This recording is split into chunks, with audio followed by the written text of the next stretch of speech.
Alright, hello, welcome to the Insight LSAT Mini LSAT Prep course. You have now taken the first step to mastering the law school admission test. This is the first of 8 lessons in a course that will give you about 10 hours of comprehensive instruction for the LSAT.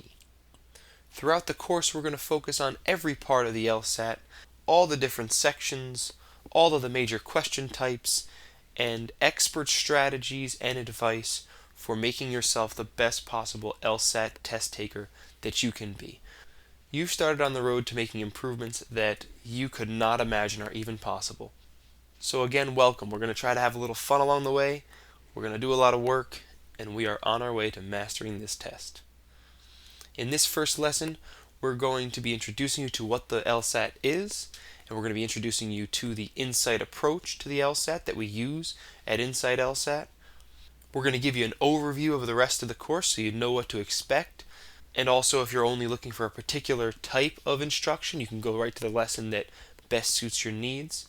And we're going to tell you how to use this course to maximize the gains and get yourself on the right foot for preparing for this huge and extremely important test.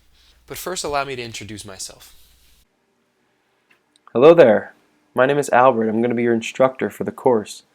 And since we're going to be spending the next 10 or so hours together, I figured this was a good time to say hello and give you a bit of my background.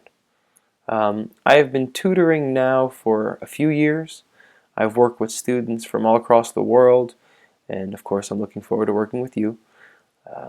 I developed and use what we're now calling the Insight approach to the LSAT to improve a diagnostic score of 161 to a final official score of 179. So I know this test pretty well, and I know how to improve your performance on it through good preparation. Recently, I received a master's in philosophy from NYU, and I also have a bachelor's in philosophy from NYU. Philosophy is a great discipline. It's a lot of fun to do it, and I think that the questions that we ask there are really important. But why this matters for you is philosophy is all about arguments. Creating arguments, evaluating arguments, challenging arguments, and the philosopher's main tool is logic. So philosophy teaches you the exact skills that you need for the LSAT. Evaluating arguments, evaluating logic. This is what the LSAT is all about.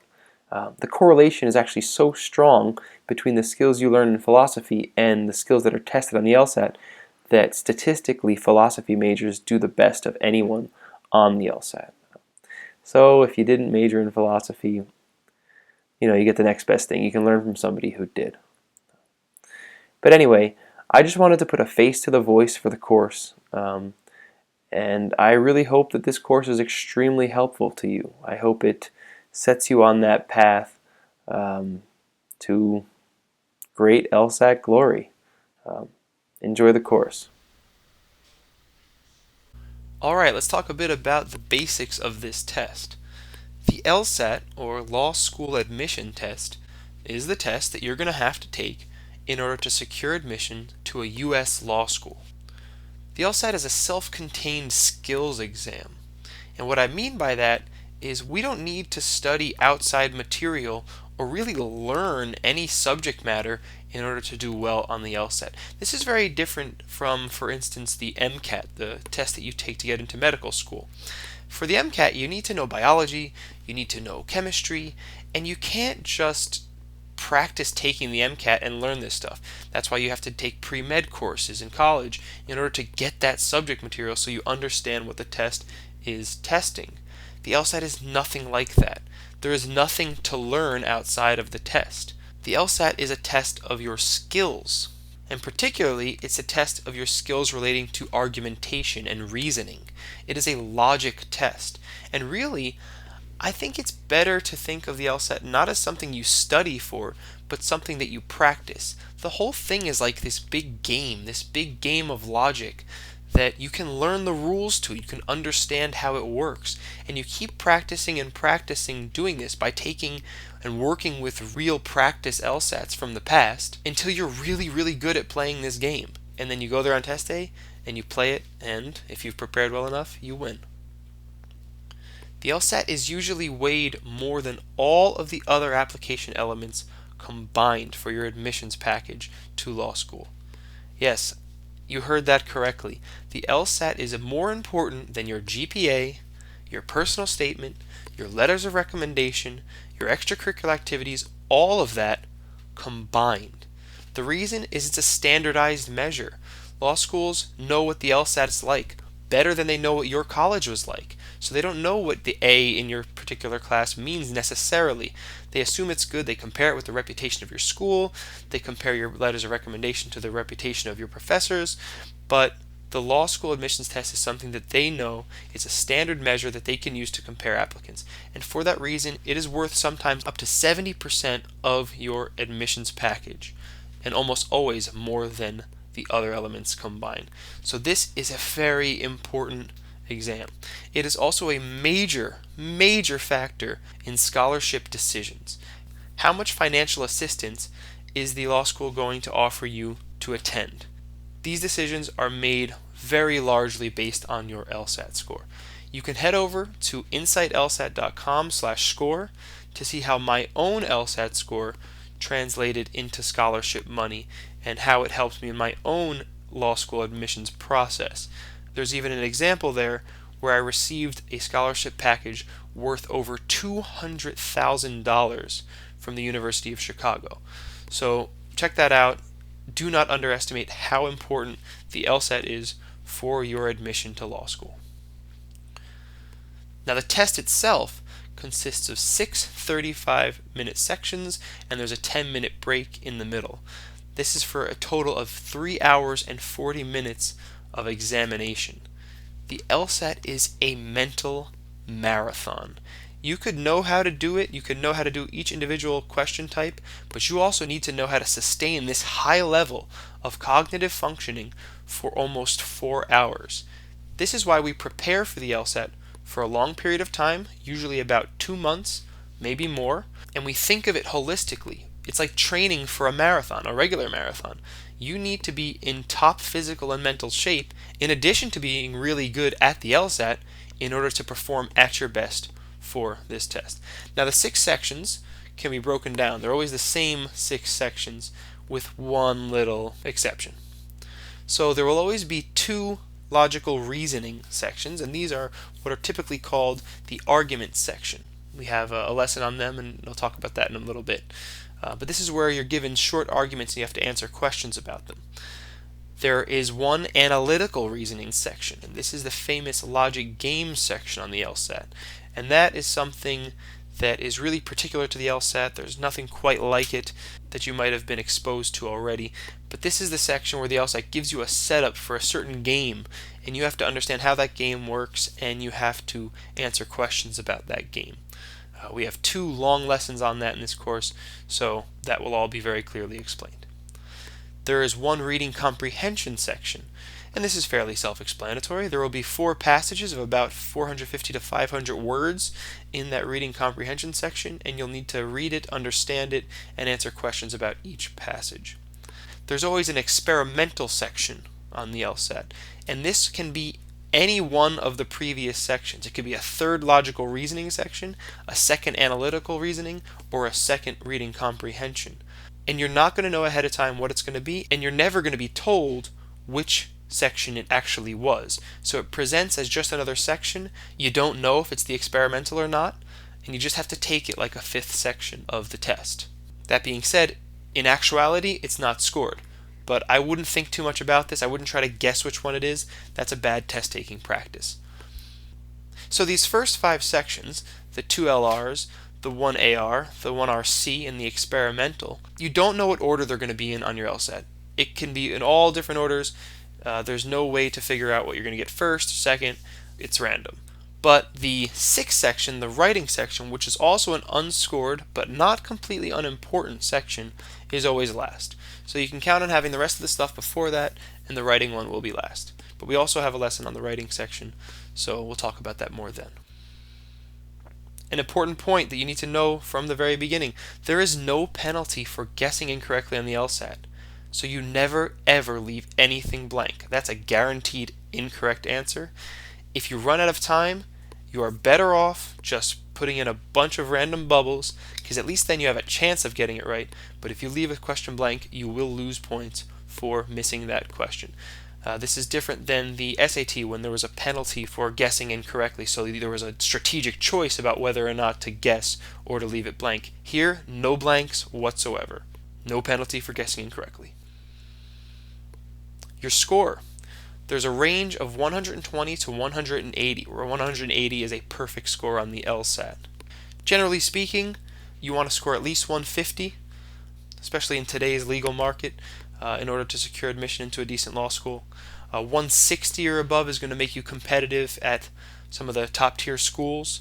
170 or above is going to make it possible at any school, but now putting you in the range of the top 10 schools with higher probability of scholarship money at lower ranked schools. And a 175 or above is going to make you competitive at any law school, including Harvard, Yale, and Stanford. And it's going to probably, at a 175 or above, make you competitive for pretty serious scholarships at everything but those three schools. Because Harvard, Yale, and Stanford actually only offer need-based scholarships. They don't do any merit-based financial aid. And you can sign up for the LSAT at lsac.org. That is the Law School Admissions Council.org. And there you can learn more about the LSAT, make your LSAC account, and sign up for the test. Alright, now a bit about the Insight approach. The Insight approach is both the teaching philosophy and the actual methods that we use at Insight LSAT to prepare students to do really well on the LSAT. With our private tutoring students, the tutor works with the student, and they both use the Insight approach to gain a better understanding of how the student takes the test and how the student can improve, but it's something that can be used by anybody in more self-directed study. The first part is that there's a heavy practice test focus. What I mean by that is sort of what I said before. Because there's no outside material that's necessary to study for the LSAT, and because there are so many past prep tests available for you, tests that have already been given and are now released, there is no reason to deal with any other material than official LSAT prep tests. Like I said before, preparing for the LSAT is about practicing playing a certain kind of game. So we recommend right from the beginning rooting your preparation in this game, in real examples of this game, taking questions from real LSATs, practicing real LSATs in totality, and keeping the test as the major focus of your preparation. Beyond this, we focus really on emphasizing self-knowledge and being very, very personalized about this process. Each person is going to approach the LSAT with a different mental style. We're all very unique. So the way that we're going to interact with this test is going to differ from the way other people interact with the test, and it's important to understand that relationship. Now, what I mean by this is, sure, we want to know what your strengths and weaknesses are for particular sections, but we also want to know what your strengths and weaknesses are for particular question types, and we want to keep going deeper and deeper. We want to know what your strengths and weaknesses are for particular types of answer choices that you might be falling for. We want to know how you react to time pressure. We want a personalized approach to logic games. We want a personalized approach to reading comprehension. At Insight, we really believe that this sort of personalized knowledge should be at the forefront of preparation. And this is something that you really can't achieve when you take a prep course and there are students from all different levels in the course, and there's no way to focus the instruction most effectively for each and every one of them because they each need individualized attention. So the Insight approach focuses on building your best practices for taking the LSAT, building your skills, building your methods, tailoring them to your own style, and making you the best test taker that you can be. As a result of this, reviewing your own work is extremely important. You can't just take practice LSATs or do practice problems, look at the answer, say that you got it right or wrong, and move on from there, hope you do better next time. That is a really limited way of preparing. It is important to go back to the questions that you got right and wrong and find out why that happened. Once you get this better understanding of how this process is occurring, you know how to change it, and you know how to get more answers right and fewer wrong. So what you want to do is understand why correct answers are correct. What is it about these particular answers that makes them correct, not just the feeling that you had? And what is it about the wrong answers that are wrong, and how are they trying to look like right answers? The deeper your knowledge of the LSAT and the way it works and the way you work with it, the better off you're going to be.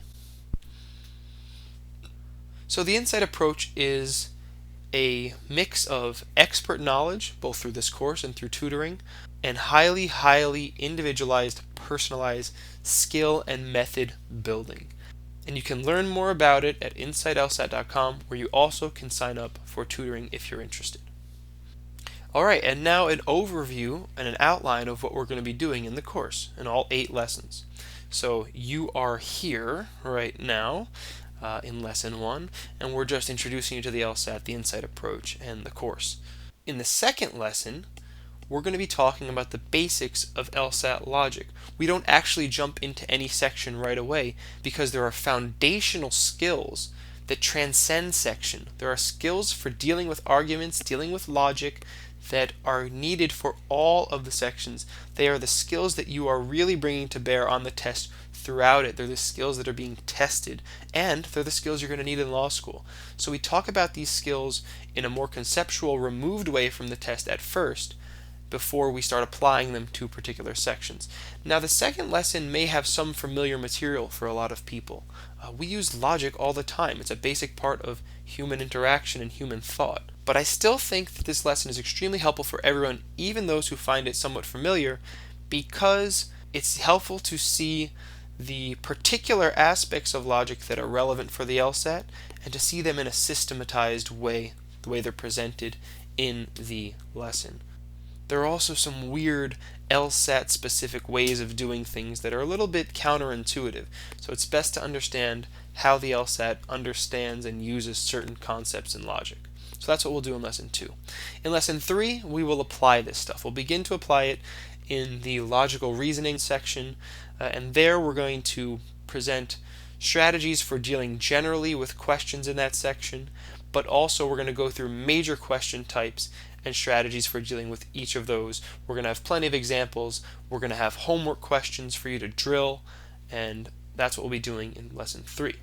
In lessons 4 and 5, we're going to be dealing with the analytical reasoning or logic games section. In 4, we'll introduce you to the section generally and also go over the first major type of game, sequencing games. In lesson 5, we do the second major type of game, sorting games.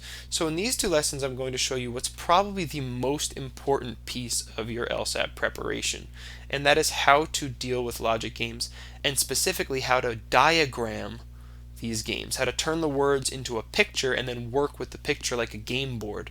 This is something that students never know how to do when they first approach the logic game section. It's something that I had no idea about when I first took my diagnostic test, and as a result, students almost always bomb this section at first and continue to bomb it until they learn this very particular way of playing this section out. So if you do only one part of this course, I recommend you do lessons 4 and 5, because it can mean the difference between getting out of 23 questions 2 or 3 of them right or 20 of them right. So you're definitely going to want to tune in for lessons 4 and 5. Lesson 6 is where we move on to the reading comprehension section, and we talk about how you can approach these passages. We go over a sample passage, we talk about question types, and generally we talk about strategies for improving at the reading comprehension section. In lesson 7, we work on the writing section. It's a shorter lesson, but we go through a sample writing prompt, and I actually present to you an example of a full essay that's a response to that prompt. We give you a formula for dealing with this section so that you understand how to approach the prompt, structure your argument, and write an essay that is sure to impress the admissions councils. And finally, in lesson 8, we tell you how to move from the course to getting prepared for test day, how to set up a preparation schedule, make a plan, and give you lots of advice for structuring your time going forward. We also talk in the beyond the test portion about things that you can do outside of just practicing LSATs that improve your score. Now, I'm not talking about outside material. Remember, we don't do that. I'm talking about that mental marathon stuff. How you get yourself physically and mentally ready for this incredibly demanding undertaking. And now some advice for how to use this course. This is a great way to start your LSAT prep, but you need to have the right mindset going into it. It's different than a lot of your other prep options, especially since if you're not working with somebody like a tutor, this is all self-directed. The course is also really dense. We do a lot. We cover a ton of material in a relatively short amount of time. So it's important that you know how to navigate this material and get the most from it that you can. Along those lines, you should be thinking of this as an interaction. I know that it's in some ways a one-way street, me talking and you listening, but to the greatest extent possible, you want to think of this as an interaction. So feel free to interact with the videos. Pause the videos. I'll give you a specific instruction on when you should pause the videos, but you can pause them anytime you want. They're your videos. Go back, review things again, ask questions of me in your mind, and think about what I might say in return. Challenge the things I'm saying. Challenge your understanding of the things that I'm saying. Really, interact with the video. And along those lines of interacting, answer my questions. It's a little bit harder to do it now than it is in private tutoring, but a major part of my teaching style is to ask you questions. And the reason is that there is ample research that shows, and in my own experience I've seen, that you learn better when you're interacting with material, not passively absorbing it. That's a larger point. You should be active throughout this entire process, engaged. And it's my job, of course, to help you stay engaged, but if you just sit back and passively let this information wash over you, that's not going to be nearly as helpful as if you are constantly interacting with the information. So I will ask questions. I'll give you a little bit of time to answer them. And try to answer them. Say them out loud. It's totally okay. Nobody's watching you. Have a pencil handy and paper. There are a lot of exercises that we do. There are a lot of diagrams that we make, and I give you a chance to make them beforehand or to copy how I do it afterward. Stay engaged with the material, interact with the material, and take it seriously so that you can do well. And along the same lines, there's homework for this course, and you should do it and review it. The way the homework works is I've gone through real LSAT practice tests and pulled out questions of certain types for you to drill and focus in on. In particular, this is the book here, and I do recommend getting it before going through this test. I mean, you can do the first 2 lessons, this one and the next one, without this book, but by lesson 3 you're going to want this one. It's available on Amazon, and you know they can ship very quickly. But this is a book put out by the Law School Admissions Council. It's an official book, and it is called The Next 10 Actual Official LSAT Prep Tests. It looks like that. It's part of a larger series of practice LSAT books, and I actually do recommend getting pretty much all of the rest of them because once you're done with this course, you're going to want to pull from these real practice LSATs for practice problems, but also to take practice tests. That's a very important part of preparation, is taking real simulated practice tests. But for now, at least for this course, I really highly recommend grabbing this book here, The Next 10 Actual Official LSAT Prep Tests, because the homework is pulled from actually only the even-numbered tests in this book. Those 5 tests, I pull all the practice problems from, and I give you the actual page numbers to go to so you can very quickly get to the homework problems. So this is the companion book for the course so that you can take advantage of the homework. You don't need to do the homework, I guess, but you'll be doing yourself a disservice if you do not. Next point. Do not worry about timing in the beginning. Timing is an extremely important part of the LSAT. It is a difficult part of the LSAT.